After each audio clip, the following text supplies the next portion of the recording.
আসসালামু আলাইকুম ভিউয়ার্স, কেমন আছেন সবাই? নিশ্চয় ভালো আছেন। সকালবেলা ছাদ বাগানে পানি দিতে গিয়ে কিছুটা বরবটি গাছে ছিল, তাই যে পাড়ি নিয়ে আসছি, আর দুটো বেগুন, তার সঙ্গে দুটো আলু দিয়ে যে ছোটো ছোটো করে কেটে সিদ্ধ করে নিচ্ছি। একটু বাটা মশলা দিয়েছি, লবণ আর মরিচ আর হলুদ, এটাকে সিদ্ধ করে নিয়ে তারপরে তেলে দেবো, ভাজি করবো সকালে নাস্তার জন্য। সিদ্ধ হয়ে গেলে আমি ফিরে আসছি। ভিউয়ার্স, এই যে আমার বরবটি সিদ্ধ করা হয়ে গেছে, আমি এখন তেলে দিয়ে দেবো। তো এখানে পেঁয়াজ আর রসুন যে ভেজে নিয়েছি, এখন আমি সিদ্ধ করা সবজিগুলো ঢেলে দেবো। একটু ভালো করে এখন ঢেলে দিয়েছি, নেড়ে করে সাফ করে নেব। একটু পরোটার সঙ্গে ভাতের সঙ্গে খেতে ভালো লাগবে। আমার এই যে বরবটি ভাজি হয়ে গেছে রেডি, আমি এখন সাফ করে নেব।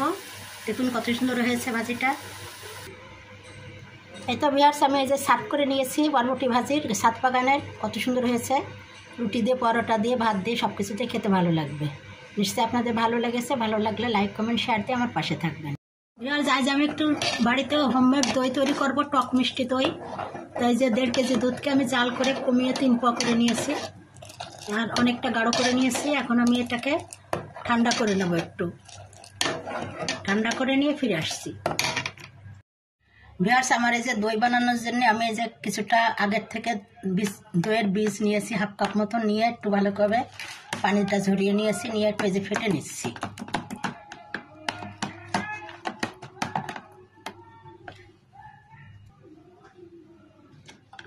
একটু দুধ দিয়ে এবার আরো ভালো করে ফেটে নিলাম। তো এখন বাকি দুধগুলো আমি সব দিয়ে দেবো। হালকা হালকা একটু কুসুম কুসুম গরম আছে।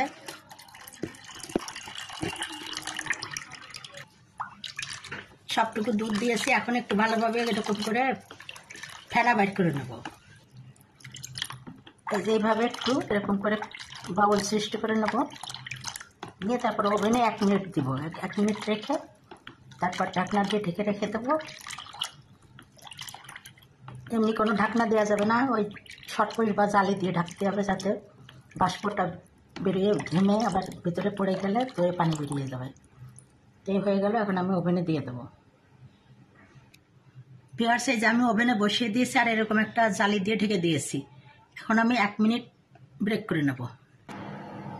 ভিউয়ার্স, এই যে আমি 1 মিনিট দিছি, 1 মিনিট পরে আমি অফ করে দেব। তারপরে আমি ফিরে আসবো, 1 ঘন্টা পরে ফিরে আসবো। ভিউয়ার্স, এই যে আমি 1 ঘন্টা পরে দইটা বের করে ফ্রিজে রেখেছিলাম, দেখুন একদম শক্ত হয়ে গেছে। এই যে কাট করছি, তাও যে পড়ছে না, কত সুন্দর হয়েছে। এভাবে বাড়িতে আপনারা দই তৈরি করে খেতে পারেন।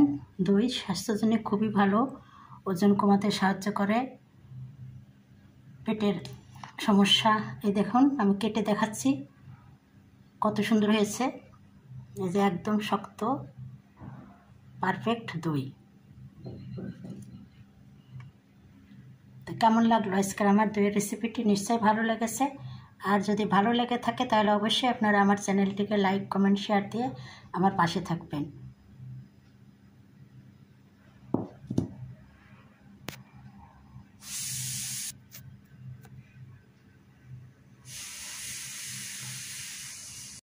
ভিউয়ার্স, আমি এখন মাছ রান্না করবো টমেটো সস দিয়ে। এই যে হলুদ লবণ মাখিয়ে এই যে ভেজে নিচ্ছি, ফ্রাই করে নিচ্ছি। ফ্রাই করা হয়ে গেলে আমি ফিরে আসছি।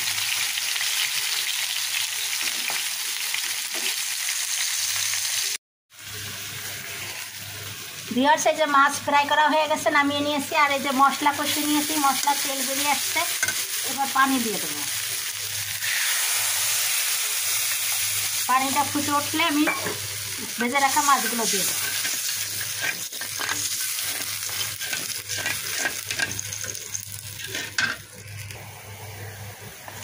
পানি ফুটে উঠেছে, এখন আমি ভেজে রাখা মাছগুলো সব দিয়ে দেবো।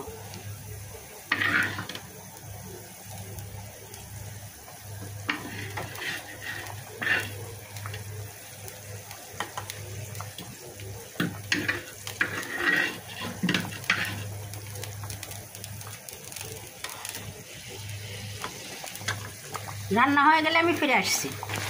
ভিউয়ার্স, এই যে আমার মাছ রান্না করা হয়ে গিয়েছে টমেটো সস দিয়ে, আমি এখন সার্ভ করে নেব। এই তো ভিউয়ার্স, আমার এই যে টমেটো সস দিয়ে মাছ রান্না করা হয়ে গিয়েছে, দেখুন কত সুন্দর হয়েছে দেখতে, খেতেও দারুণ হয়েছে। আর আজকের আমার রেসিপিগুলো যদি ভালো লাগে থাকে তাহলে অবশ্যই আপনারা আমার চ্যানেলটিকে লাইক, কমেন্ট, শেয়ার ও সাবস্ক্রাইব করে আমার পাশে থাকবেন। আজকের মতো বিদায় নিচ্ছি। আপনারা ভালো থাকুন, সুস্থ থাকুন। আবারও দেখা হবে নতুন নতুন রেসিপি নিয়ে। আল্লাহ হাফেজ।